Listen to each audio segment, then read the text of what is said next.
recently learned about something really awesome that has actually been around for quite a while. It's a Japanese exclusive event that used to happen at Yugioh Day events. What am I talking about? Well, boss duels.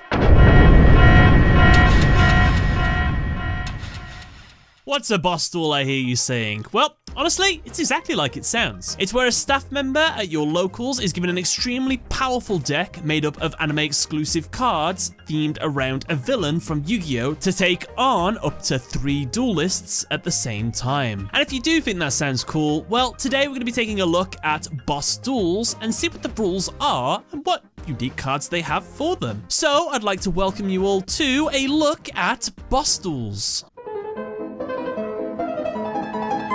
So, there are 2 sets of rules for boss duels, the challenger rules and the boss rules. For the challengers, boss duels are still fundamentally the same as Yu-Gi-Oh! You normal summon once per turn, you have an extra deck and you can play spells and traps. All the regular stuff really. The difference is you're allowed to have 2 teammates by your side, if you so choose, making you a part of a 3-man team. Now keep in mind, you do not share a field during a boss duel like you would in a tag duel, for instance. Instead, you each have your own fields. Also, you don't share life points. Each duelist has 8,000 life points each. The objective, of course, in a boss duel is to work together to reduce the boss's life points down to 0 to win. In fact, speaking of the boss's life points, well, they're a little bit different, because you see, the boss's life points are 8,000 times the number of challengers. So that means if there are 3 challengers, that means that the boss has 24,000 life points at the beginning of the duel. At the start of a boss duel, each player designates themselves as player 1, 2, or 3. The turn order goes as follows. The boss goes first, then player 1's turn, then player 2's turn, then player 3's turn, and finally we go back to the boss. If you've ever seen the Yu-Gi-Oh! Bonds Beyond Time movie, then you will know that this is a much fairer turn order than the one that Paradox uses in his boss duels. How is this even going to work? There's 3 of us against 1 of you. It is simple. First Yusei goes, then I go, then Jaden goes, then I go, Wait. then Yugi goes, and then I go. You've got to be kidding. That means we each get 1 turn per round and you get like a gajillion. I'm glad you understand. The challengers are allowed to talk with one another and show each other their hands in order to strategize. This is important as well, as in boss duels, you can activate your teammates' face down spells and traps during your turn. That's not the only unique feature though, as at the start of player 1's turns, throughout the entirety of the duel, you are given the option to activate 1 of 3 different skills, very reminiscent of what speed duels and Duel Links use today. Each of these skills can only be used once. The 3 skills available to choose from are 1.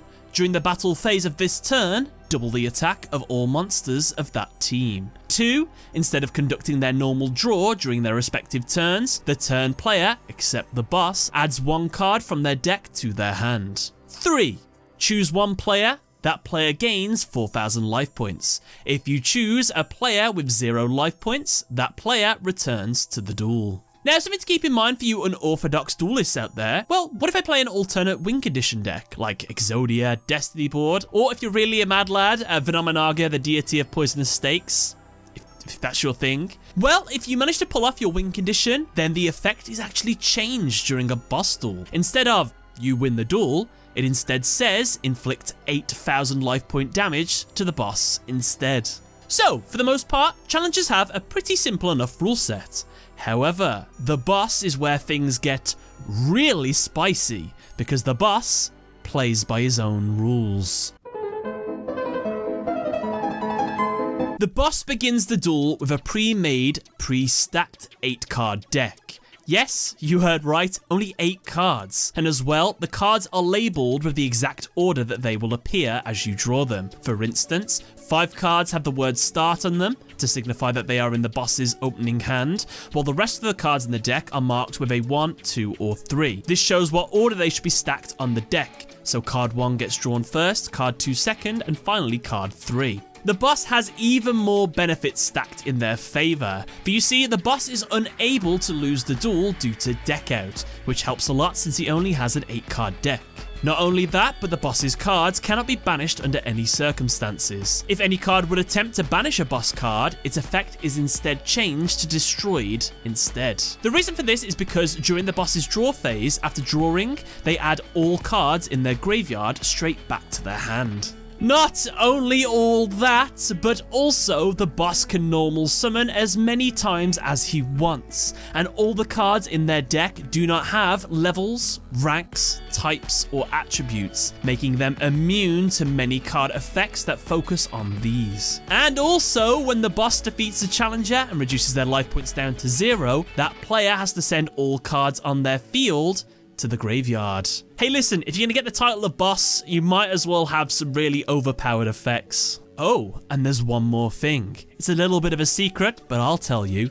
Each boss deck has a card with a secret ability. It's not actually written on the card, and only the boss duelist knows what it can do. It is left up to their discretion when they want to bust out their ultimate ability to surprise the unknowing challengers. The Pegasus Boss Deck. This consists of 4 monsters, 3 spells, and 1 trap. Unfortunately, boss cards lack unique artwork, even if the real cards do already exist. I imagine this is because not all the cards were out at the time, because many of them were anime exclusive, and they probably didn't have time to get artworks done, but I will put the real version of the monster next to it, so you can compare the two to see how the original differs from the boss monster variant anyways. So, Monster A, Toon Gemini Elf. Monster B, Toon Mass Sorcerer. Monster C, Toon Summon Skull. Monster D, Relinquished. I will jump in on Relinquished for 1 second, because Relinquished is the monster with the hidden effect. This hidden effect isn't written on the card, but what it does do is this card cannot be destroyed by battle. Also, when you take battle damage from attacks involving this card, inflict damage to your opponent equal to the damage you took. Spell A, Toon World. Spell B, Doppelganger. Spell C, Comic Hand. Trap A, Toon Briefcase. Night Shroud. This deck consists of only 2 monsters, 1 spell, and 5 traps. Monster A, Darkness Outsider. Monster B, Darkness Neosphere. Spell A, Darkness. And this card is the one with a hidden effect, which is, once per turn, you can return all other spell or trap cards on the field to the hand. Trap A, 0. Trap B, Infinity. Trap C, Darkness 1. Trap D, Darkness 2.